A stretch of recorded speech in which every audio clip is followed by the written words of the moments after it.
निशिडाक या call of the night एक किंवदंती है जो पश्चिम बंगाल के छोटे दूरदराज के गांवों में प्रचलित है। ये आयरलैंड के बंशी, मैक्सिको के ला लोरोना या यहाँ तक कि फिलीपींस की शहरी किंवदंती के समान है। दोस्तों, आज हम आपको ऐसी ही एक कहानी सुनाने जा रहे हैं जिसे सुनकर शायद आपके कुछ रातों की नींदें गायब हो जाए। चलिए बिना देर किए कहानी की तरफ बढ़ते हैं। सुजॉय चक्रवर्ती एक दिन खेतों से काम करके लौट रहे थे। तभी उन्होंने देखा कि अंधेरा हो रहा था और हल्के बादल भी थे। चलते समय उसने सोचा कि आज मुझे अपनी पत्नी से अच्छी पिटाई मिलने वाली है, क्योंकि मुझे बहुत देर हो गई है। इन्हीं विचारों में डूबा हुआ जब वह खेतों से होकर आगे बढ़ा तो उसे पीछे से एक धीमी आवाज सुनाई दी जो उसे बुला रही थी। सुजो, तुम कहाँ जा रहे हो? पहले तो उसने कोई चिंता नहीं की और चलता रहा। फिर अचानक उसे फिर से आवाज सुनाई दी। इस बार यह थोड़ा तेज था और आवाज स्त्रीलिंग थी। इसने फिर पूछा, सुजो, तुम कहाँ जा रहे हो? इस बार सुजॉय अचंभित रह गए, क्योंकि आवाज उनकी दिवंगत चाची की थी और वह उन्हें प्यार से सुजो बुलाती थीं। उन्होंने ही उनका पालन पोषण किया था और उनकी देखभाल की थी, क्योंकि उनके माता पिता की कम उम्र में ही मृत्यु हो गई थी। तो स्वाभाविक रूप से सुजॉय को अपनी चाची से बहुत लगाव था और वह उनके बहुत करीब भी थे। इसलिए जब उनकी मृत्यु हुई तो इससे उन पर बहुत बुरा प्रभाव पड़ा और वह अवसाद में चले गए। वैसे भी वापस आकर सुजॉय को थोड़ा आश्चर्य भी हुआ और थोड़ा डर भी। कौन नहीं होगा अगर आप किसी व्यक्ति के जाने के काफी देर बाद उसकी आवाज सुने तो आप अक्ल से डर जाएंगे। उन्होंने इस पर ध्यान न देने और सीधे आगे चलने का निर्णय लिया और मन ही मन कुछ पवित्र मंत्र पुटपुटाते रहे। वह कुछ ही मीटर आगे चला था कि एक अशरीरी परिचित आवाज फिर बोली, क्या तुम अपनी चाची को नहीं पहचानते? तुम मुझसे दूर क्यों भाग रहे हो? इस बार आवाज सम्मोहक लोरी में सुनाई दी और सुजॉय वहीं जड़ हो गया और पूरी तरह मंत्रमुग्ध हो गया। आवाज आई, क्या तुम मुझसे मिलना नहीं चाहते? और एक गाना गाते हुए हंसा। सुजॉय पूरी तरह से मदहोशी के मूड में था और आवाज के पीछे भागने लगा और चिल्लाने लगा, आंटी मुझे मत छोड़ो, तुम कहाँ हो? आवाज फिर से धीमी हंसी में गूंज उठी और उससे बचती रही। आखिरकार सुजॉय आवाज के पीछे दौड़ता हुआ एक ऐसी जगह पर आया जो धीरे धीरे धुंध में ढकी हुई थी। जैसे ही सुजॉय थोड़ा आगे बढ़ा, उसने अचानक कुछ भयानक देखा और उसकी चीख निकल गई। वह आखिरी बार था जब सुजॉय को जीवित देखा गया था। इस बीच घर वापस आकर उसकी पत्नी चिंतित हो रही थी, क्योंकि सुजॉय को इतनी देर कभी नहीं हुई थी, तो स्वाभाविक रूप से वह उसके बारे में चिंतित हो रही थी। जब यह उसके सामान्य समय से बहुत आगे निकल गया तो उसकी पत्नी हर मिनट और अधिक चिंतित हो गई। अंत में अब और बर्दाश्त नहीं होने पर उसने खुद ही बाहर जाने का फैसला किया और अपने पड़ोसियों और राहगीरों को भी इसमें शामिल कर लिया। जब गांव में कोई भी संतोषजनक उत्तर नहीं दे सका और सुजॉय का अभी भी कोई पता नहीं चला, तो उसे चीज़ें गंभीर लगने लगीं और वह रोने लगी। उसके रोने चिल्लाने की आवाज़ सुनकर सभी लोग उसके पास पहुंचे और पूछा, क्या बात है, तुम क्यों रो रही हो? क्या सुजॉय अभी तक नहीं लौटा? तीसरे सवाल पर जब उसने सिर हिलाया तो लोग समझ गए कि कुछ गड़बड़ है। इसलिए उन्होंने खोज दलों का आयोजन किया और मूसलाधार बारिश में भी उसकी तलाश में निकल पड़े। अफसोस, यह एक व्यर्थ खोज थी, क्योंकि सुजॉय कहीं नहीं मिला। अगले दिन कुछ और लोग उसकी तलाश में गए, लेकिन फिर खाली हाथ लौट आए। जब 3 दिन बीत गए और सुजॉय का अभी तक कोई पता नहीं चला, न ही उसकी कोई खबर थी, लोगों ने अनुमान लगाना शुरू कर दिया कि वह किसी के साथ भाग गया होगा या वह निराश हो गया था और अपनी जिम्मेदारियों से भाग गया था, वगैरह वगैरह। लेकिन इन सभी अटकलों और सुजॉय के चरित्र को बदनाम करने का उनकी पत्नी पर बहुत परेशान करने वाला प्रभाव पड़ा। वह आमतौर पर एक जिंदा दिल और खुशमिजाज इंसान थी, लेकिन अब वह उदास और उदास रहने लगी थी। यहाँ तक कि उसने खुद को बाकी दुनिया से अलग कर लिया था और अपने घर के सामने वाले दरवाजे की ओर ताकती रहती थी, अपने पति के लौटने का इंतजार कर रही है। फिर एक दिन उसने आत्महत्या कर ली। इस तरह की घटनाओं को कुछ दिनों तक याद रखा जाता है और शोक मनाया जाता है और फिर भुला दिया जाता है। यहाँ भी यही हुआ। इस घटना के कुछ दिन बाद गांव में सुजॉय जैसी ही एक और घटना घटी।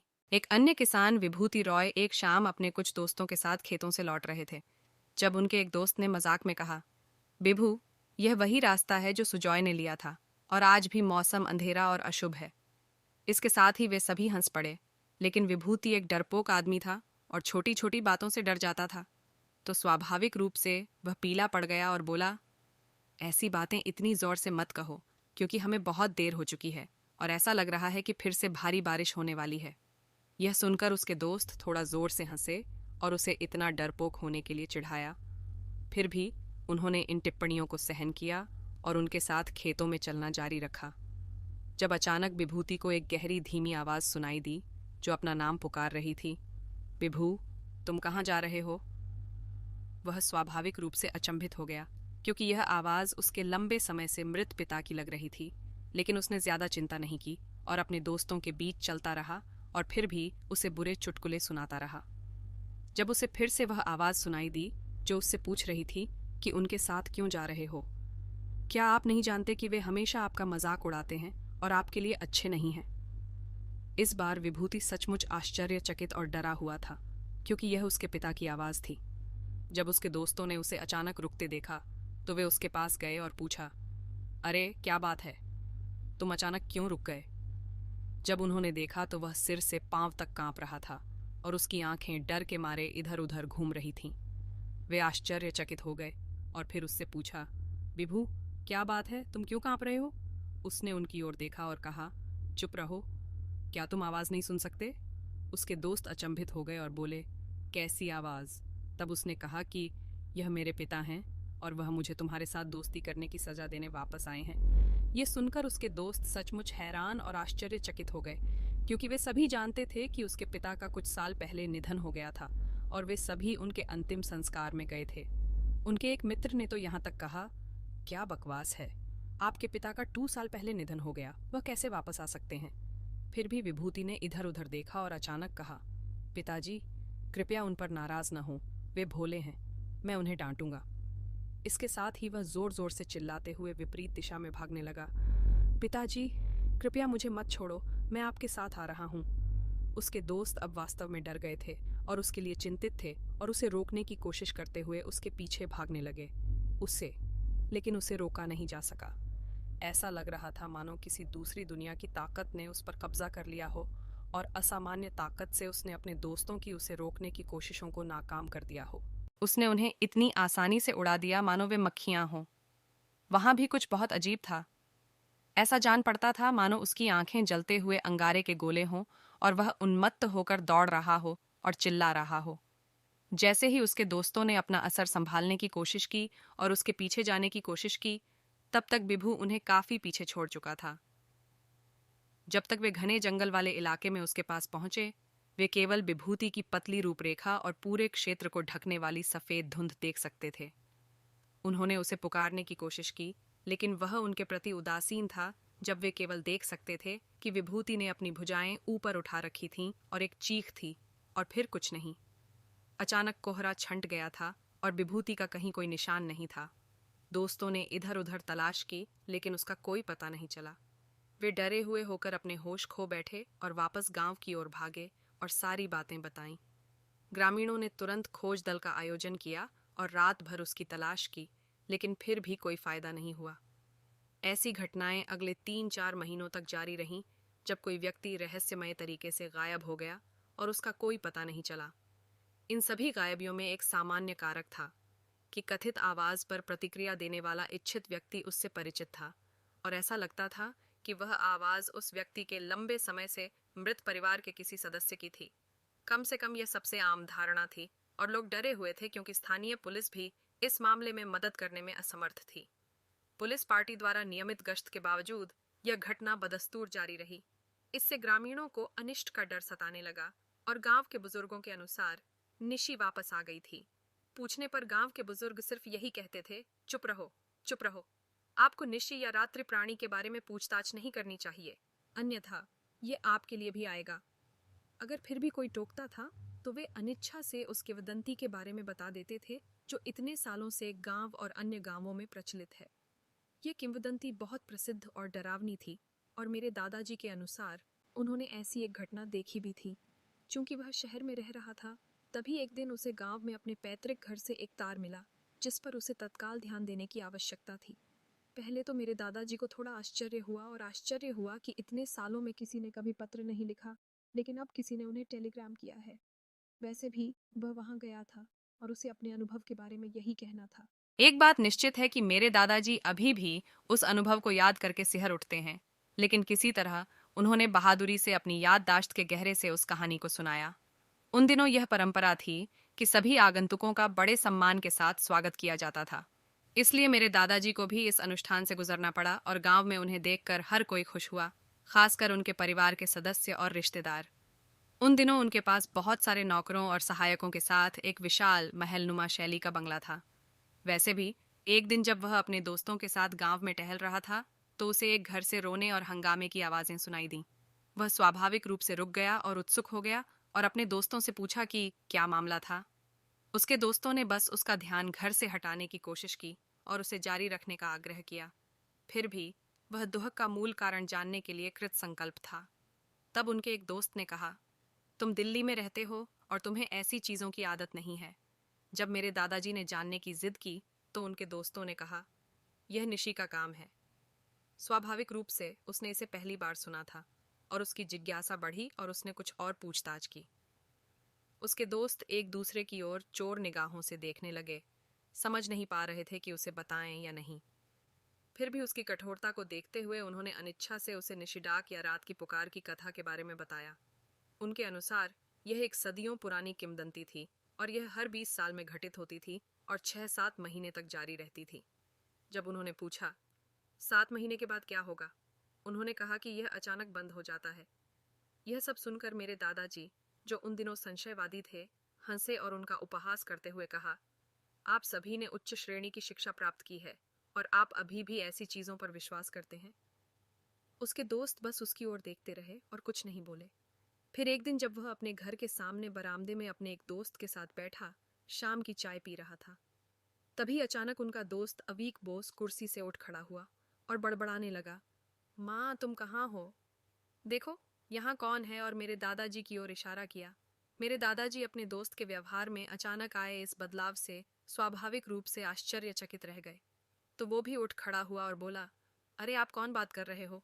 उनके दोस्त ने उन पर कड़ी नजर डाली और आगे कहा, मुझे माफ कर दो माँ, असल में वह तुम्हें देख नहीं सकता, इसलिए ऐसी बातें कह रहा है। अब मेरे दादाजी चिंतित थे।